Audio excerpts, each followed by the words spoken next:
Hey guys, welcome back to Critical Flick. Today I'll be reviewing Totally Killer, now streaming on Amazon Prime. So Totally Killer is a new horror comedy that just came out from Blumhouse. And I have to say, I had a lot of fun with this movie, actually. It has a good blend of both horror and comedy. Obviously, we've seen this before from the studio, and I think they pulled it off once again. I'll try to avoid as many spoilers as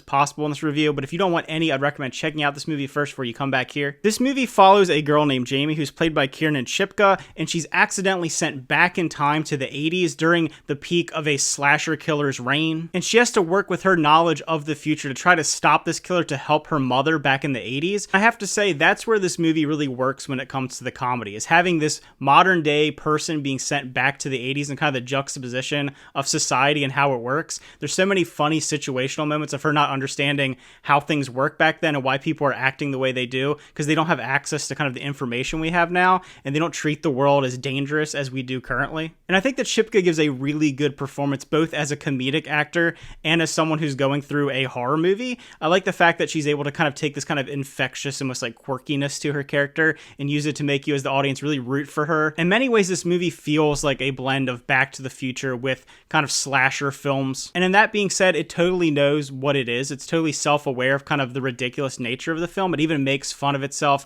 or references other films while it's going on. It references Halloween at one point. It does reference Back to the Future. It references Scream. So I like that it's aware of what it's doing. It doesn't feel like it's trying to kind of like hawk off of those movies. It really feels like it is kind of paying homage and taking influence from them. I think the overall production and costuming of it taking place mostly in the 80s works because it throws you back into those classic slasher films. So it's really enjoyable for fans of those older films, but as new audiences, it kind of has a fresh coat of paint to it. So I think it's enjoyable for both. I will say, as far as the comedy goes, while I do think it has some really good comedic timing, it does kind of use the same type of joke structure, a comedic structure, multiple times, because it is, like I said, a fish out of water comedy in many senses, where it's kind of like, oh, look how ridiculous this is, that this is happening in the 80s and she doesn't understand that things are different. Like, there's multiple jokes about technology or kind of society. So while they're really funny, and I think her performance and the comedic timing still keeps it fresh, and I thought it was funnier a lot more than it wasn't funny. I will say some people may get tired maybe the same kind of structure over and over again, but I think it does lean into almost the campiness of the film, which I think makes it fun. It is a comedy after all. It's not meant to be taken as like a super serious horror film. And since it is a horror film from Blumhouse, you do get some pretty graphic horror elements, so there is that there for horror fans. So overall, I had a lot of fun with this movie. It was a lot better than I expected. I didn't really know what it was going into it, and if I were to rate it, I would give it a 7.5 out of 10. If you check it out, let me know what you thought about it in the comments below. Did you like it more? Did you like it less?